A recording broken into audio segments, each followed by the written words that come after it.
Muchas gracias. ¿Se escucha? Sí. Bien. ¿Quiénes todavía están haciendo la digestión? Va a estar duro. Bueno, sí, voy a hacer otra charla de inteligencia generativa, igual a la anterior, exactamente lo mismo. No, mentira, vamos a tratar de, ojalá que se lleven algo nuevo. Hay tanto para hablar de esto que la verdad que nos podríamos pasar la vida escuchando charlas y no nos alcanza, porque esto cambia todos los días. Creo que ahí me presentaron un poco, yo además de eso, no sé si dijeron, programo desde los 12 años, tengo 47, estoy viejo, pero por muchos años me alejé un poco del código, la verdad, porque me metí en todas estas cosas. El año pasado empecé a codificar de vuelta, dije, no me puedo oxidar, entonces le empecé a dar de vuelta a programar y a los como 2 meses apareció ChatGPT y apareció la API de OpenAI. Puse la tarjeta de crédito y desde entonces hasta hoy, 2-3 horas por día promedio, estoy programando con la API. En Falabella armamos un equipo de inteligencia generativa, estamos haciendo prototipos, estamos entrenando a equipos. El lunes hicimos una sesión de Code and Learn donde les enseñamos a muchos desarrolladores a empezar con esto. Tenemos más de 2.000 desarrolladores, entonces imagínense si todos saben usar esto, las cosas que podemos hacer para nuestros clientes. Así que está muy entretenido, muy movido. Y lo que les quiero contar un poco es desde esa perspectiva de hacer, de las cosas que estamos construyendo y de las cosas que funcionen y las que no. Ojalá transmitirles algo de eso para que ustedes también sepan por dónde empezar, por dónde les puede convenir, a lo mejor por dónde no, etc. Así que bueno, espero que les sirva esta charla. Esto básico tal vez lo hayan visto 500 veces, ojalá que no, porque se los voy a explicar igual. Acá lo que les voy a contar un poco es cómo se construye una aplicación alrededor de un modelo de lenguaje.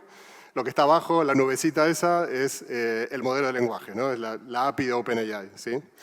Y como tal vez sepan, el modelo de OpenAI no tiene estado, es stateless. O sea, yo le pido algo y después se olvida de mí, ya no me conoce más. Cada vez que le pido algo le tengo que recordar todo en ese pedido, ¿sí? Que es el prompt, el famoso prompt, lo que uno escribe en ChatGPT. Entonces, se está usando mucho, salvo casos muy excepcionales donde alguien entrena un modelo, que es carísimo, como dijo el speaker anterior. En general lo que se hace es, en el mismo prompt, trato de ponerle la pregunta a resolver y la información para que me conteste, o sea, la respuesta ahí mismo, ¿sí?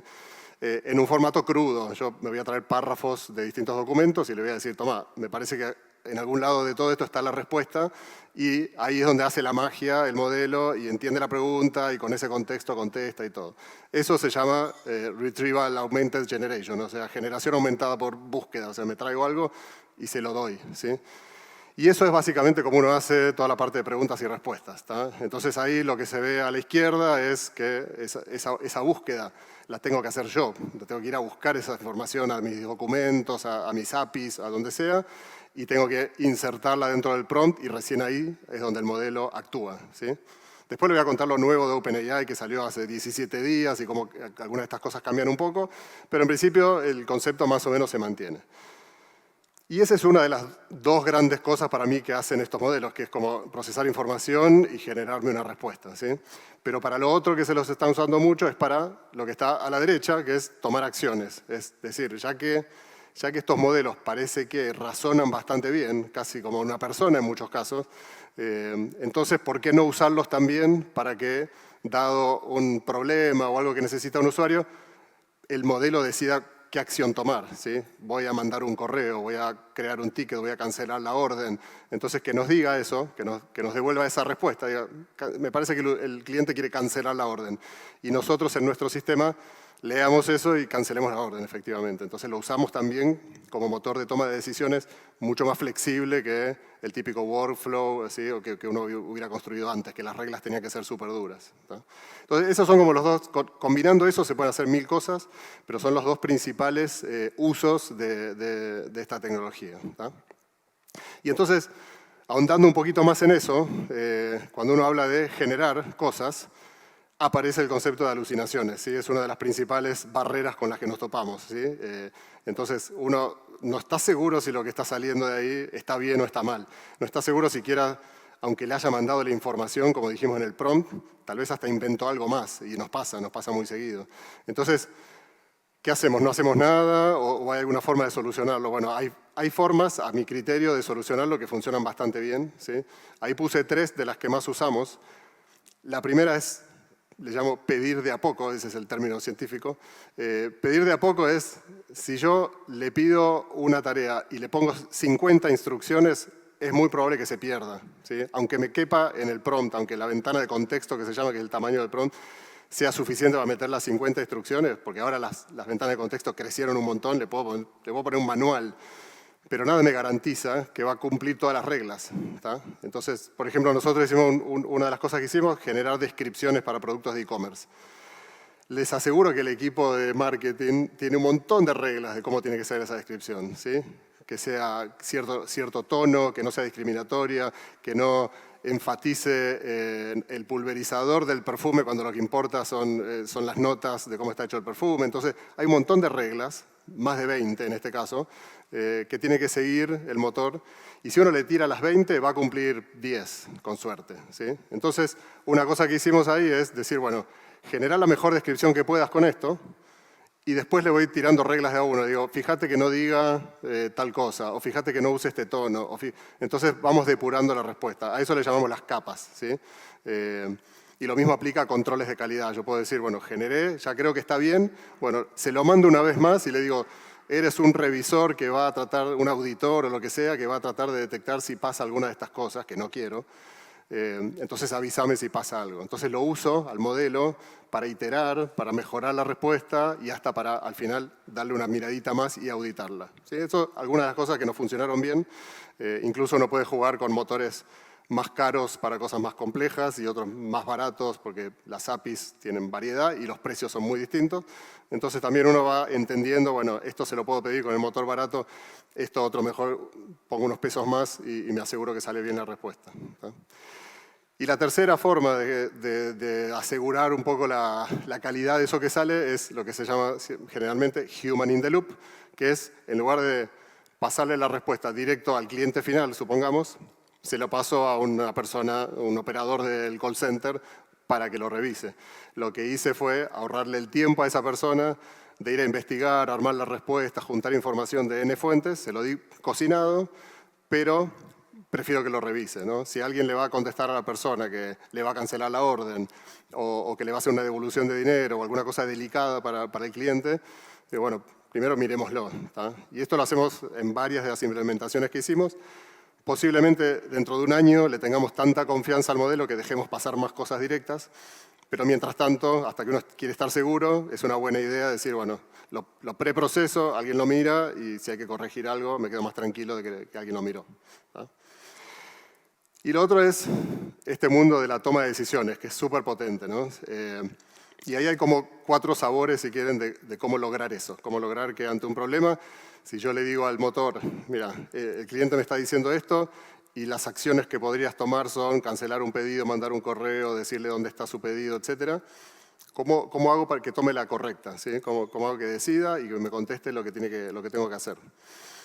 Entonces hay 4 formas. Artesanales le llamo, que es cuando empecé yo con esto, que no existía LangChain, no existía ningún framework que te facilitara la vida. Y para hacer eso, uno armaba un prompt a mano que decía, bueno, si parece que el cliente quiere cancelar, contestame entre mayor y menor, cancelar pedido y el número de pedido, y yo parseo eso y tomo la acción, ¿sí? Y funciona, o sea, y de hecho a veces lo hago todavía, porque de esa forma tengo el mayor control. Si algo no funciona bien, ajusto el prompt, lo que fuere, y para cosas simples, incluso, creo que hasta puede ser mejor. Porque aparte, hago una sola llamada al modelo, es más barato. A veces los otros frameworks hacen 500 llamadas y no me interesa porque es algo muy simple, ¿no? Después apareció LangChain con sus agentes. LangChain es un framework open source, el más usado para esto. Hay otros también, Haystack y otros, pero el que más se usa es LangChain, que intenta abstraer y facilitar un poco el desarrollo con estos modelos. Está bueno, está bastante bien. Después vamos a ver una comparación entre estos sabores. Y LangChain sacó sus agentes. Fueron lo primero así más mainstream que salió de agentes. Era una implementación de LangChain donde uno le decía, este es un agente, estas son las herramientas, se las definías con un formato. Todavía funciona, lo pongo en pasado como si ya no se usara, pero uno le define las herramientas y después llama a un método que hace varios ciclos de ir tratando de entender si tiene que usar una herramienta, y si la tiene que usar, básicamente te avisa o llama a tu función, ¿sí? La herramienta es una función que escribimos nosotros, entonces puede ser lo que quieran, ¿sí? El modelo lo único que hace es decirnos que hay que llamar a la herramienta. Ese es el segundo que salió. Después, OpenAI se dio cuenta que claramente esto, usar al modelo para tomar decisiones, era uno de los casos de uso más potentes. Dijeron, acá es donde la gente más cosas está haciendo, nosotros tenemos que ser parte de esto. Y sacaron las GPT Functions, sacaron un modelo tuneado, un modelo hecho fine-tuning, quiere decir, lo entrenaron más para que sepa tomar decisiones de este tipo. ¿Tá? Lo mismo que hacía yo artesanalmente, que le decía, bueno, contestábame entre corchetes, tal cosa. Ellos dijeron, bueno, nosotros te lo facilitamos un poco y aseguramos que conteste mejor más veces, porque lo vamos a entrenar con muchos casos de eso. ¿Tá? Y está bien, está bueno el GPT Function, funciona bastante bien. Te devuelve simplemente, hay que llamar a tal función, es bien básico, pero empezó a funcionar para algunas cosas mejor que el de LangChain. ¿Tá? Y hasta ahí estaba medio peleado y la mayoría de la gente creo que seguía usando más LangChain. A mí no me convencía mucho, a veces entraba en unos loops medio extraños. Pero el 6 de noviembre, ahora, hace 17 días, en el Developers Day de OpenAI, se anunció mucho más que eso del lado de OpenAI. O sea, mucho más que las GPT Functions. De vuelta, tienen clarísimo lo que necesitamos los desarrolladores para usar todo esto y lo están encapsulando y lo están mejorando y están haciendo que sea más fácil usar el de ellos y más potente. ¿Sí? Ahora vamos a ver ventajas y desventajas, pero básicamente armaron esto. Armaron una API donde uno crea asistentes. Ya, si alguno vio en los videos el tema de los GPTs, que uno puede entrar al ChatGPT si tiene una cuenta Plus y crear agentes propios hasta llamando funciones, con un prompt, etc. Bueno, lo mismo se hace por API. La API hace lo mismo. Yo puedo definir un asistente, le puedo definir cómo quiero que se comporte, más o menos. El asistente en sí no es tan importante, pero le puedo definir herramientas que quiero que tenga a disposición y le puedo definir archivos, cosa que antes no existía. O sea, ahora puedo subir archivos a OpenAI, los tienen ellos, y toda la parte de buscar la información que necesito yo para mi pregunta la hacen ellos y funciona bastante bien. La verdad que funciona mejor en general todo lo que he probado que cuando uno hace la separación en chunks, o sea, que parte el archivo en pedacitos y le saca el vector de embedding y lo mete a la base vectorial, que es como uno hace esto, ¿no? Lo que hace cuando quiere ir a buscar cuál es el párrafo de todos estos documentos que me contesta cuál es la política de devolución de productos, lo que hace es ir a una base vectorial. Las bases vectoriales lo que hacen es transformar un texto en una serie de números, ¿sí? Un vector. Ese vector, en el caso de OpenAI, tiene 1536 posiciones, pero hay otros, hay open source, hay más baratos. Igual es bastante barato el de OpenAI. Uno lo que hace es a cada párrafo le calcula el vector y deja esos vectores guardados. Y cada vector medio que apunta para el lado del significado de ese párrafo. ¿Sí? Es como que yo tuviera un vector perro está acá y el de gato está muy cerca. Pero el de torta está lejos porque no tiene nada que ver una torta con un perro. Entonces, los vectores cercanos quiere decir que el concepto es similar. Entonces, ¿qué hago yo? Cuando un cliente me dice ¿cómo devuelvo un producto? Le calculo el vector a esa pregunta. Entonces, está hablando de productos, está hablando de devoluciones, me dio por acá y voy a buscar cuáles vectores están cerca. Voy a decir, acá encontré 5 vectores cerca, seguramente hablan de devoluciones y de productos. ¿Tá? Entonces, saco los textos de esos vectores y se los tiro en el prompt a OpenAI y le digo, contesta esta pregunta con estos textos. ¿Sí? Espero que se haya entendido, eso es como se usan las bases vectoriales. Y uno que hace normalmente con LangChain o a mano, toma el documento, PDF o lo que fuere, hay unas librerías de LangChain que esto se hace con 3 líneas de código, pero parte eso en párrafitos, a cada párrafo le calcula el vector, lo tira en una base vectorial y después cuando viene una pregunta hace lo que dije, le calcula el vector a la pregunta y busca los párrafos cercanos. Todo eso lo abstrajeron ahora con la API, uno tira el documento y después tira la pregunta y el asistente te contesta. Y hizo todo eso y lo hace mejor. Porque yo he probado, por ejemplo, decir, resumime el documento completo y te tira el resumen, que es mucho más que si yo fuera a buscar un párrafo. ¿Sí? Es algo que se puede hacer a mano también, pero la verdad que si lo tienen resuelto y funciona bien y va a funcionar cada día mejor, no es una mala opción. Ahora vamos a ver ventajas y desventajas, pero es una buena opción. Después aparece el concepto de thread. El thread es la conversación. Una conversación es como lo que dijo el usuario, lo que dijo el OpenAI. Lo que dijo el usuario, lo que dijo el OpenAI. Es eso. Antes lo teníamos que guardar nosotros en alguna base propia y LangChain nos ayudaba un poco a hacerlo fácil. Pero OpenAI, como dije, se olvidaba de nosotros. Cada pedido era stateless. Yo le tiraba un pedido, me contestaba y nunca más se acordaba de mí. Entonces yo tenía que guardar el mensaje de la conversación y meter las últimas interacciones de la conversación como parte del prompt cuando le mandaba para que supiera de qué estábamos hablando. Bueno, todo eso también lo abstrajeron. Ahora ellos tienen el thread, que es la conversación. La conversación la mantiene OpenAI de su lado, ¿no? Entonces uno simplemente le hace preguntas, ellos agregan y van manteniendo esa historia y la van usando para contestar mejor. Entonces, automáticamente, usan los documentos que le subí y la conversación para resolver mi pregunta, ¿sí? Y si tengo que llamar, y si se da cuenta que tienen que llamar una de las herramientas que le dije que tiene disponibles, que son mis funciones propias, me va a decir, llama a esta herramienta, y la voy a llamar, le voy a devolver el resultado y va a seguir su ejecución hasta que considere que no necesita más herramientas y me da el resultado final, ¿sí? Es como que queda ahí. Todo eso es nuevo. Antes era llamada, respuesta, y ahora eso todo, si uno quiere usarlo, está totalmente abstraído y de vuelta funciona bastante bien. Y va a funcionar cada vez mejor porque salió hace 2 semanas y lo van a seguir mejorando. Entonces ustedes dirán, bueno, pero a mí no me gusta porque me quedo atado al proveedor o por X, Y, Z. Bueno, acá traté de resumir un poco esas preocupaciones y esos trade-off. Como siempre, hay trade-off, no hay nada perfecto. Entonces, ahí, facilidad para empezar, si quieren. LangChain probablemente es el más fácil. Por lo que digo, tirás 2 líneas de código, ya estás hablando con el modelo. Tirás 2 líneas más y estás hablando con un documento. Es bastante fácil, está lleno de tutoriales en YouTube y se puede empezar a hacer algo simple, muy rápido, ¿sí? La parte de facilidad de chunking, chunking es lo de agarrar un documento y partirlo en párrafos y meterlos en una base vectorial. Lo que estoy diciendo ahí es, con lo que conté recién, el más fácil es el OpenAI nuevo. El que está a la derecha, que dice 1.0, es el que salió hace 2 semanas. ¿Tá? Entonces, ese claramente para mí es el más fácil porque lo tirás a la API y se ocupa el asistente de ver cuándo usarlo, cuándo no, cómo iterar en ese documento y cómo traer la respuesta. Así que, y funciona. Con LangChain es fácil igual, porque son pocas líneas de código, y artesanal hay que armar una rutina que parte el documento en pedacitos y le calcule los vectores y los meta a algún lado. También lo he hecho, no es una locura, pero es más rápido, es más rato, digamos, hay que sentarse a escribir.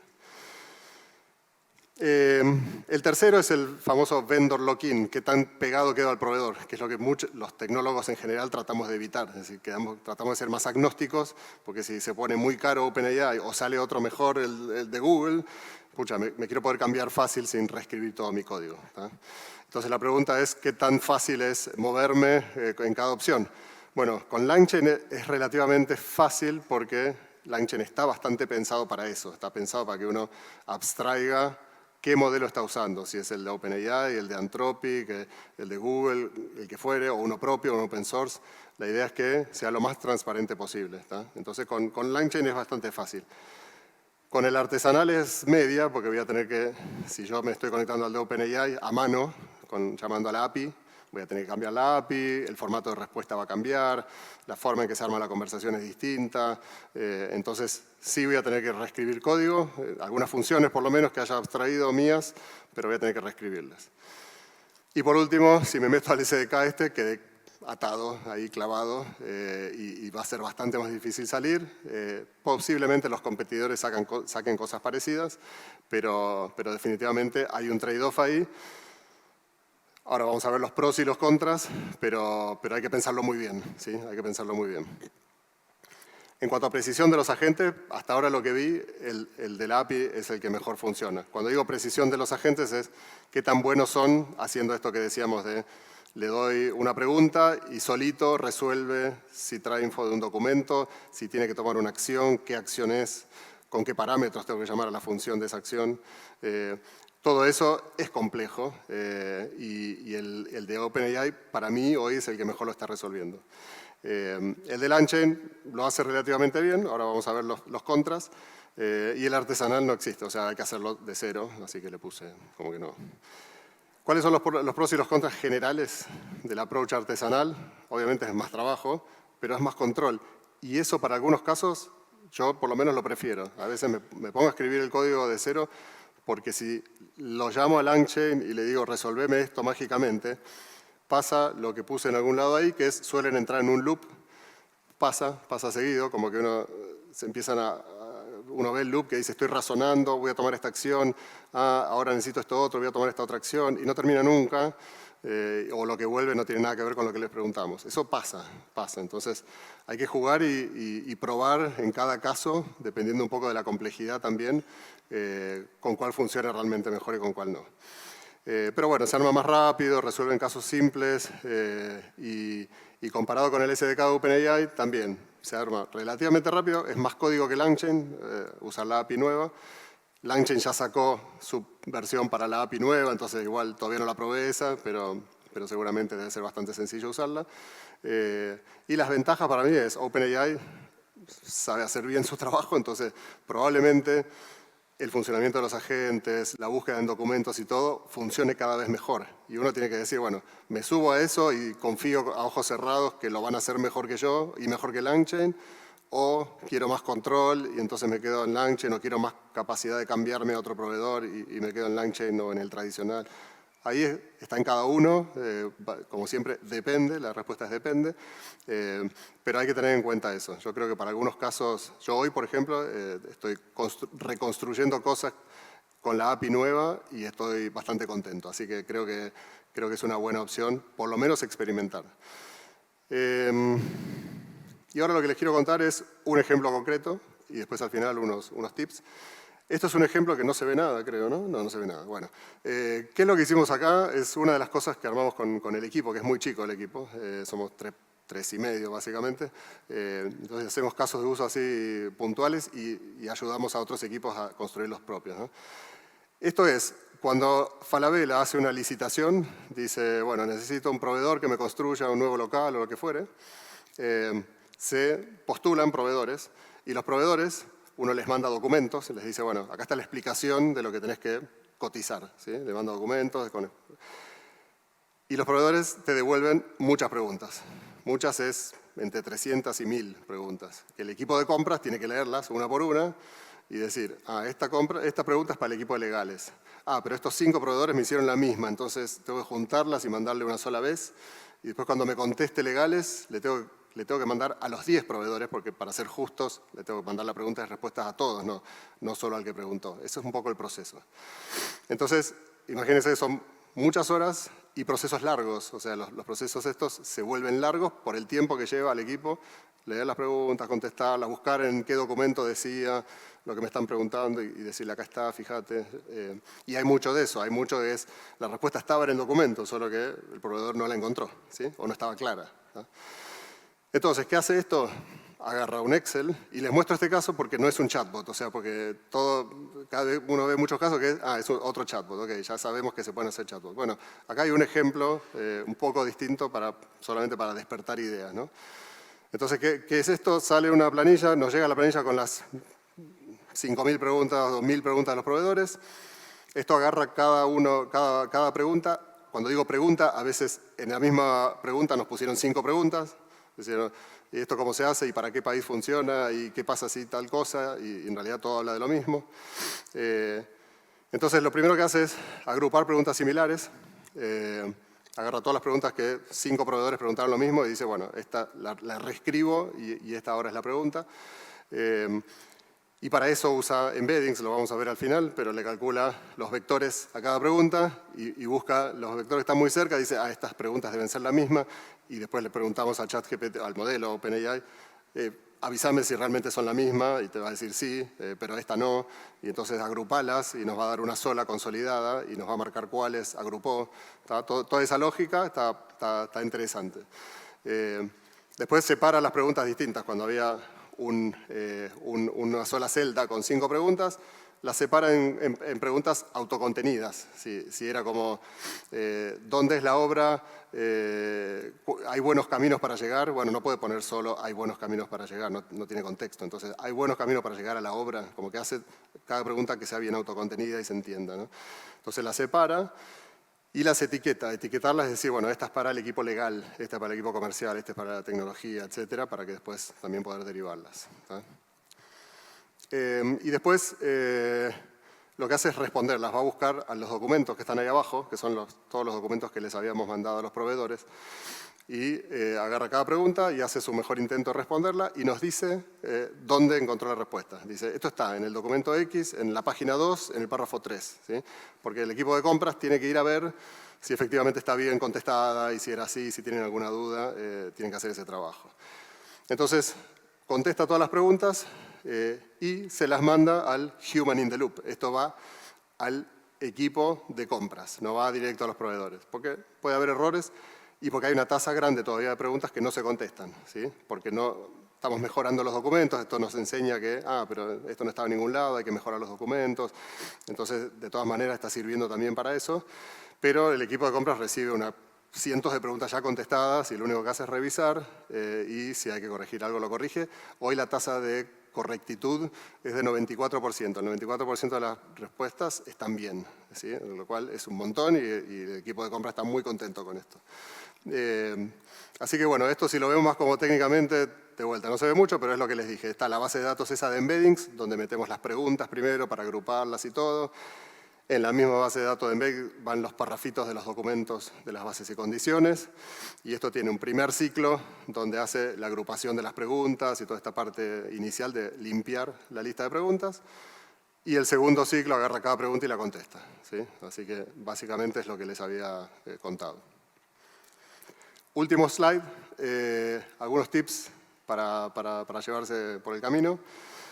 Uno es pensar en los costos. Como dije, la diferencia de costo de llamar a un modelo GPT-4 el último versus un 3.5 o incluso un open source que uno pueda hostear, es grande, es mucha. Cuando hay cientos de miles de llamados, son muchos dólares. Entonces, hay que pensar en eso, pero mi consejo siempre es, empiecen por el más caro. ¿Sí? Total, para probar, le van a venir $5 en la cuenta, no se van a fundir. Pero empiecen con el más caro porque así se van a dar cuenta si realmente el caso se resuelve o no con esto. Si lo están encarando bien, si el prompt está bien pensado, si la complejidad del caso es resolvible por esto o no. En general, casi todo lo que he probado de alguna forma se puede resolver, pero hay que jugar, hay que iterar, etc. Entonces, yo siempre digo, empecemos por el más caro. Cuando funcione, vamos viendo qué llamadas podemos optimizar. Tal vez hay una más simple que nos vamos a un modelo más barato y en otra no hay forma y tenemos que volver al caro, pero de 10 llamadas, 1 es al caro y 9 al barato. Y eso es en la práctica lo que estamos haciendo. Vamos jugando un poco, pero es empezar caro y optimizar. Enriquecer la información. Olvidándonos de la API de OpenAI, que como dije, hace bastante bien el trabajo de agarrar el documento y poder contestar cosas más complejas que solamente párrafos sueltos. Olvidémonos de esa opción. Pero si queremos hacer nosotros el chunking del documento, meterlo en la base vectorial, ir a buscar cuáles son los párrafos que machean y todo, probablemente necesiten hacer un poquito más que solamente los chunks. Y eso veo mucha gente que hace los chunks, le va a preguntar y la respuesta no está tan buena. Y no está tan buena porque en realidad un párrafo suelto a veces no tiene todo el contexto que yo necesito para contestar bien.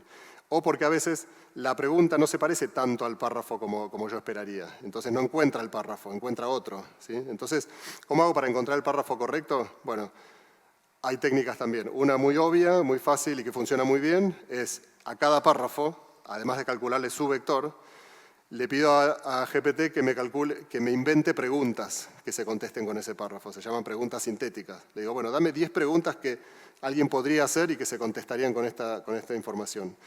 Y entonces me trae las 10 preguntas, le calculo los vectores a las preguntas y los tiro también a la base. Y los conecto. Digo, bueno, con una metadata, estas bases tienen metadata, entonces uno dice, bueno, esta pregunta corresponde a este párrafo. ¿Tá? Entonces todas las preguntas esas apuntan al mismo párrafo. Eso funciona mucho mejor, porque una pregunta se parece mucho más a otra pregunta que me haga el usuario que una pregunta con un párrafo. Entonces, ese es un ejemplo. También se pueden agarrar de, no sé, 10 chunks y generar un resumen y guardar el resumen también. Entonces, a veces va a encontrar el resumen y después va a poder bajar a los párrafos. Hay un framework que se llama Llama Index o Llama Index, que hace eso básicamente de distintas formas, agarra documentos y genera unas metaestructuras arriba que hacen que la búsqueda sea más eficiente. No me funcionó genial, la verdad, lo intenté usar varias veces y no me funcionó genial, pero el concepto está bueno. Y por último, los que quieran armar una startup, denle, pero no a menos que. Estos son algunos consejos míos porque también en Falabella vemos muchas startups que nos vienen a proponer cosas y veo en muchos casos como que, de hecho, lo que pasó el 6 de noviembre cuando OpenAI sacó esta API es que muchas startups dejaron de tener sentido, porque lo único que hacían era abstraer cosas del modelo, como hizo OpenAI ahora, y seguramente mejor.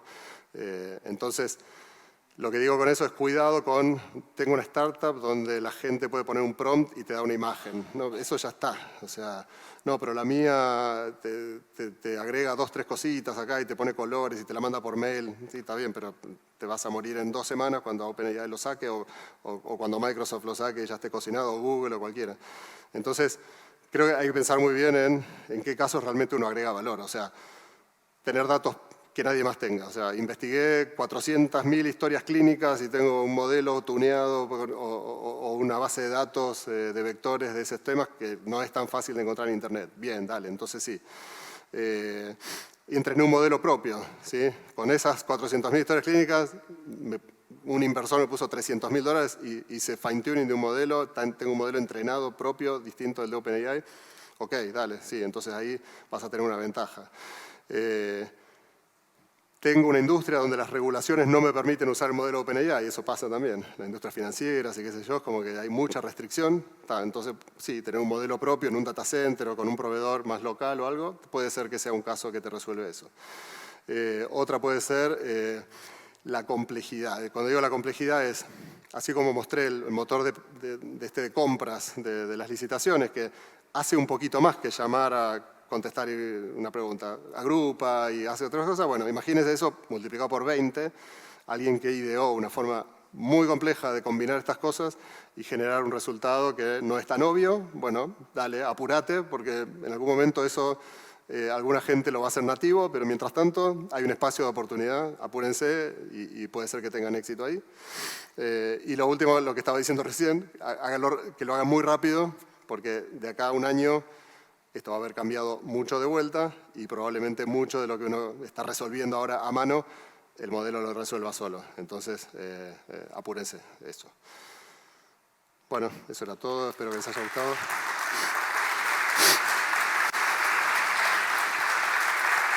Muy interesante lo que nos estás hablando de ChatGPT y las startups, algo muy importante. Y por eso les vamos a preguntar acá al público, ¿tienen alguna pregunta, algo que quieran preguntar? Su startup, ustedes utilizando ChatGPT, ahí hay una pregunta. Muchas gracias. Yoga. Hola, mucho gusto, soy Eduardo Jara. Actualmente estoy haciendo una plataforma, mi propia startup, con herramientas de inteligencia artificial. Sé un poquito más allá de ocupar el modelo. Estoy totalmente de acuerdo con lo último que compartió, lamentablemente llegué tarde. Pero sin embargo veo una oportunidad en ocupar estos modelos que ofrecen tanto como OpenAI como Amazon o otro tipo de proveedores, que están básicamente vendiendo más barato que el costo esta tecnología. Porque actualmente los servidores que se necesitan para procesar esta información son muy caros. Entonces ellos para posicionarse ahora están botando literalmente plata, que ahora personalmente creo que no es bueno crear el modelo para lanzarlo a producción ahora. ¿Por qué? Porque en un mercado, como usted dijo, para llegar a la escala, los costos se ven incrementados. Sin embargo, si nosotros aprovechamos esta brecha, mientras se están tratando de posicionar esta empresa, agarramos este dinero y mientras tanto desarrollamos nuestro propio modelo en local, que eso no es mayor costo, creo que se podría aprovechar de mejor manera esta ola de innovación con la inteligencia artificial. Es una apuesta, es válida. La pregunta es cuánto pueden bajar todavía los costos. De hecho, en el tiempo los costos de GPT han bajado. Uno puede decir, ¿bajaron porque realmente son más eficientes o bajaron porque los empezó a competir Anthropic o les empezó a competir? No sé, no lo sé. Entonces puede ser que sea cierto lo que dices, que en realidad los costos van a subir en algún punto. También ha pasado que cuando salió GPT 3.5 Turbo, el procesamiento es más barato. Entonces me imagino que todas estas empresas están buscando cómo tunear y ser más eficientes. Tal vez no en el entrenamiento, que es más difícil, pero en el uso, en la respuesta, en general la respuesta, tal vez sí. Entonces son apuestas válidas. Yo tengo como la expectativa de que la curva de adopción de esto va así, o sea, digo en general en las empresas, en nosotros como personas, todo, y los costos probablemente bajen así. Entonces como que me preocupo poco de los costos ahora porque digo, bueno, cuando llegue a la masividad y donde esto se vuelva súper caro, probablemente ya sea más barato. Ah, eso.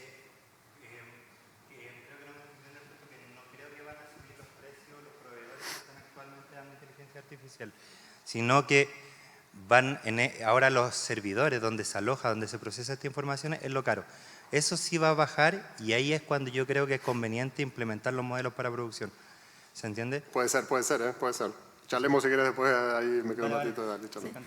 ¿Alguien más tiene alguna otra pregunta para nuestra? Ahí atrás, alguien con mucha energía levantando el brazo.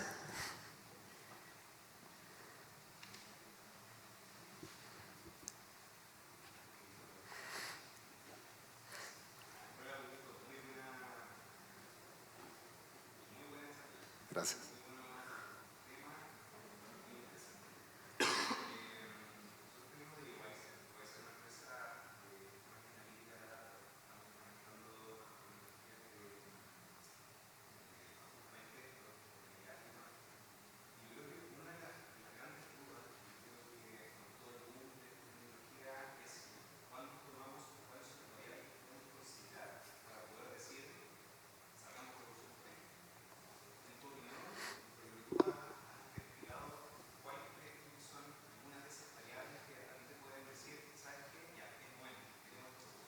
Qué buena, qué buena.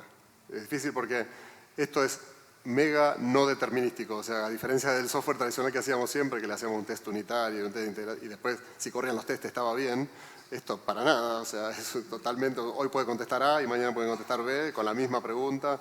Entonces es súper complejo. Por ahora la postura nuestra es mucha prueba, o sea, mucha iteración rápida con los usuarios, vamos probando, ajustamos el prompt, volvemos y hasta que sale algo bastante razonable. Y en general todavía el human in the loop, es decir, estamos diciendo, ok, úsenlo, pero todavía no se animen a que ande solo y que vaya al cliente final o al proveedor de una, o sea, ustedes tienen que revisar.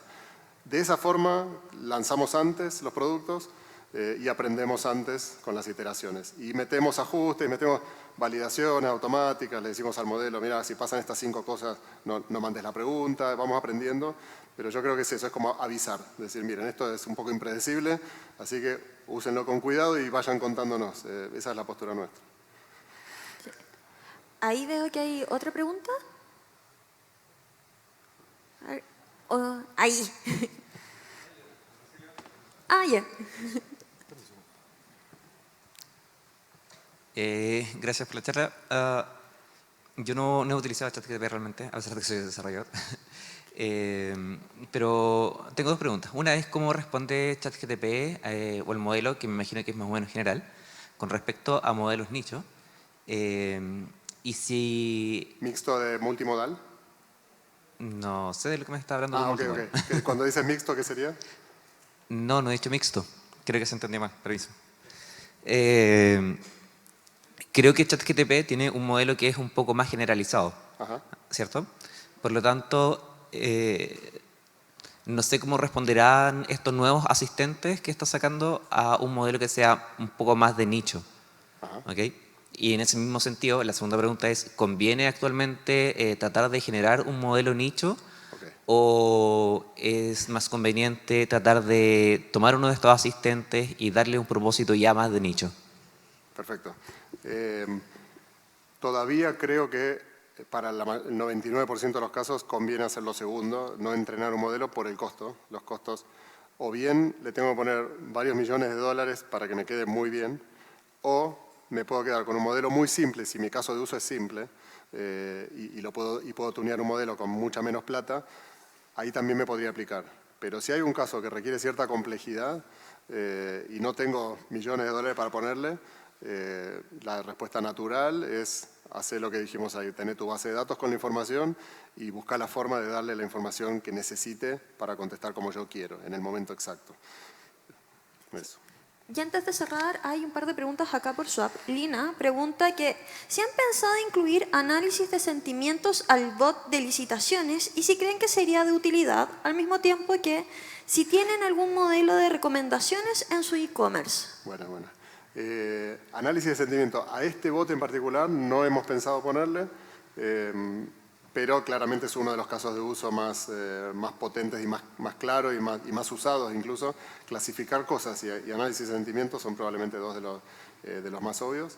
Y en cuanto a recomendaciones del e-commerce, sí, pero todavía no he visto grandes implementaciones donde la inteligencia generativa haga una gran diferencia. Sé que hay. Lo más natural en recomendación es hacer algún tipo de clustering de clientes, todo, pero esto es como inteligencia artificial natural, machine learning, clusterización y todo, más tradicional. Usar inteligencia generativa para eso, sí, hay algunos que están haciendo una evolución un poco mayor, que lo que tratan de hacer es como leer ese perfil de cliente, incluso más personalizado, podría ser en lugar de un clúster de 100.000 clientes, es este cliente, y en base a su historia tratar de inferir, le podrían servir este tipo de productos. Algunos lo están haciendo, se ve un poco caro y un poco lento para estar haciéndolo en línea todavía. Me parece que sí es algo que va a evolucionar y que va a ser muy interesante. Sí. Bueno, y con eso, muchas gracias por la charla hoy día. Por favor, un aplauso a nuestro expositor que se lució. Gracias. Cualquier cosa, Gracias. pueden haber cualquier pregunta, podemos buscarlo. ¿Dónde te podemos encontrar cualquier cosa? ¿O por dónde te podemos preguntar? ¿Vas a ¿Por seguir? dónde? Sí.